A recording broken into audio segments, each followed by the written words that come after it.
Hey guys, कैसे हो आप। तो आज मैं आपको बताऊंगी शिव जी और शंकर में क्या अंतर है। ये हमारा राजयोगा मेडिटेशन का डे 2 में ही चल रहा है। तो जो बहुत से लोग हैं वो शिव और शंकर को एक ही मानते हैं, परंतु वास्तव में इन दोनों में बहुत भिन्नता है। आप देखते हैं कि दोनों की प्रतिमाएं भी अलग अलग आकार की होती हैं।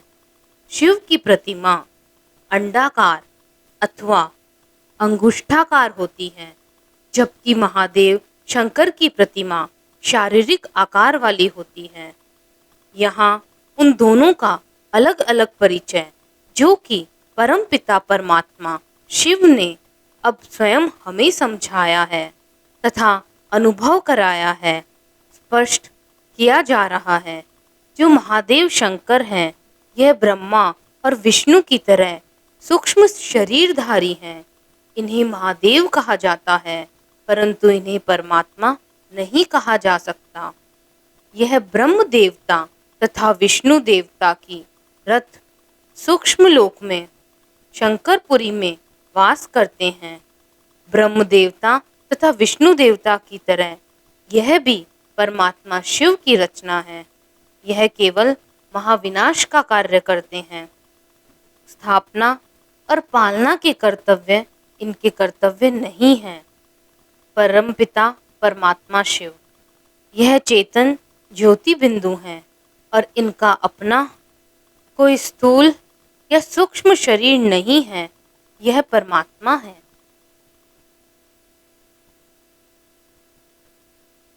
यह ब्रह्मा विष्णु तथा शंकर के लोक अर्थात सूक्ष्म देवलोक से भी परे ब्रह्मलोक यानी मुक्ति धाम में वास करते हैं। ये ब्रह्मा विष्णु तथा शंकर के भी रचयिता अर्थात त्रिमूर्ति हैं। यह ब्रह्मा विष्णु तथा शंकर द्वारा महाविनाश और विष्णु द्वारा विश्व का पालन करके विश्व का कल्याण करते हैं। शिव का जन्मोत्सव रात्रि में ही क्यों मनाया जाता है? रात्रि वास्तव में अज्ञान तमोगुण अथवा पापाचार की निशानी है। अतः द्वापर युग और कलयुग के समय को रात्रि कहा जाता है। कलयुग के अंत में जबकि साधु सन्यासी गुरु आचार्य इत्यादि सभी मनुष्य पतित तथा दुखी होते हैं और अज्ञान निद्रा में सोए पड़े होते हैं, जब धर्म की ग्लानि होती है और जब यह भारतवर्ष विषय विकारों के कर्ण वैशाल्य बन जाता है, तब पतित पावन परमपिता परमात्मा शिव इस सृष्टि में दिव्य जन्म लेते हैं। इसलिए अन्य सबका जन्मोत्सव तो जन्मदिन के रूप में मनाया जाता है, परंतु परमपिता परमात्मा शिव के जन्मदिन को शिवरात्रि बर्थ नाइट कहा जाता है। अतः यहाँ ज्ञान सूर्य शिव के प्रकट होने से सृष्टि से अज्ञान अंधकार तथा विकारों का नाश हो गया। जब इस प्रकार अवतरित होकर ज्ञान सूर्य परमपिता परमात्मा शिव ज्ञान प्रकाश देते हैं, तो कुछ ही समय में ज्ञान का प्रभाव सारे विश्व में फैल जाता है और कलयुग तथा तमोगुण के स्थान पर संसार में सतयुग और सतोगुण की स्थापना की जाती है और अज्ञान अंधकार का तथा विकारों का विनाश हो जाता है। सारे कल्प में परमपिता परमात्मा शिव के एक अलौकिक जन्म से थोड़े ही समय में यह सृष्टि वैशाल्य से बदलकर शिवालय बन जाती है और नर को श्री नारायण पद तथा नारी को श्री लक्ष्मी पद की प्राप्ति हो जाती है। इसलिए शिवरात्रि हीरे तुल्य है। अब एक बात और, हम कहते हैं परमात्मा सर्वव्यापक है, लेकिन परमात्मा सर्वव्यापक नहीं है। परमात्मा सर्वव्यापक नहीं है, यह कितने आश्चर्य की बात है।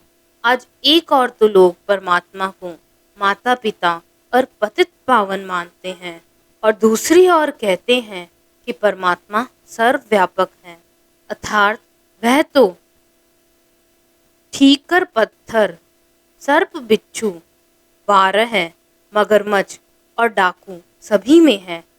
ओह, अपने परम प्यारे, परम पावन, परम पिता के बारे में यह कहना कि वह कुत्ते में, बिल्ली में, सभी में है, ये कितनी बड़ी भूल है, ये कितना बड़ा पाप है। जो पिता हमें मुक्ति और जीवन मुक्ति की विरासत देता है और हमें पतित से पावन बनाकर स्वर्ग का राज्य देता है, उसके लिए ऐसा शब्द कहना गोया वो ये कृतज्ञ बनना ही तो है। यदि परमात्मा सर्वव्यापी होते तो उसके शिवलिंग रूप की पूजा क्यों होती? यदि वह यत्र तत्र सर्वत्र होते तो वह दिव्य जन्म कैसे लेते? मनुष्य उनके अवतरण के लिए उन्हें क्यों पुकारते और शिवरात्रि का त्योहार क्यों मनाया जाता? यदि परमात्मा सर्वव्यापक होते तो वह गीता ज्ञान कैसे देते और गीता में लिखे हुए उनके यह महावाक्य कैसे सत्य सिद्ध होते कि मैं परम पुरुष पुरुषोत्तम हूँ, मैं सूर्य और तारागण के प्रकाश की पहुँच से भी परे परम धाम का वासी हूँ। यह सृष्टि एक उल्टा वृक्ष है और मैं इसका बीज हूँ जो कि ऊपर रहता हूँ। यह जो मान्यता है कि परमात्मा सर्वव्यापी है, इससे भक्ति, ज्ञान, योग इत्यादि सभी का खंडन हो गया है, क्योंकि यदि ज्योति स्वरूप भगवान का कोई नाम और रूप ही न हो तो न उससे संबंध जोड़ा जा सकता है और न ही उनके प्रति स्नेह और भक्ति ही प्रकट की जा सकती है और न ही उनके नाम और कर्तव्यों की चर्चा हो सकती है। जबकि ज्ञान का तो अर्थ ही किसी के नाम, रूप, धाम, गुण, कर्म, स्वभाव, संबंध, उससे होने वाली प्राप्ति इत्यादि का परिचय है। अतः परमात्मा को सर्वव्यापक मानने के कारण आज मनुष्य मन मनाभाव तथा मामेकम शरणम वज्र की ईश्वराज्ञा पर नहीं चल सकते, अर्थात बुद्धि में एक ज्योति स्वरूप परमपिता परमात्मा शिव की याद धारण नहीं कर सकते और उससे स्नेह संबंध नहीं जोड़ सकते, बल्कि उनका मन भटकता ही रहता है। परमात्मा चैतन्य है, वह तो हमारे परम पिता हैं। पिता तो कभी सर्वव्यापी नहीं होता है, अतः परम पिता परमात्मा तो सर्वव्यापी मानने से सभी नर नारी योग भ्रष्ट और पतित हो गए हैं और उस परम पिता की पवित्रता, सुख, शांति रूपी विरासत से वंचित होकर दुखी और अशांत हो गए हैं। अतः स्पष्ट है कि भक्तों का यह जो कथन है कि परमात्मा तो घट घट का वासी है, इसका भी शब्दार्थ लेना ठीक नहीं है। वास्तव में गत अथवा हृदय को प्रेम एवं याद का स्थान माना गया है। द्वापर युग के शुरू के लोगों में ईश्वर भक्ति अथवा प्रभु में आस्था और श्रद्धा बहुत ज़्यादा थी। कोई विरला ही ऐसा व्यक्ति होता था जो परमात्मा को नहीं मानता था। अतः उस समय भाव विभोर भक्त यह कह दिया करते थे कि ईश्वर तो घट घट का वासी है, अर्थात उसे तो सभी याद और प्यार करते हैं और सभी के मन में ईश्वर का चित्र बस रखा है। इन शब्दों का अर्थ यह लेना कि स्वयं ईश्वर ही सबके हृदय में वास कर रहा है, एक महान भूल है। धन्यवाद।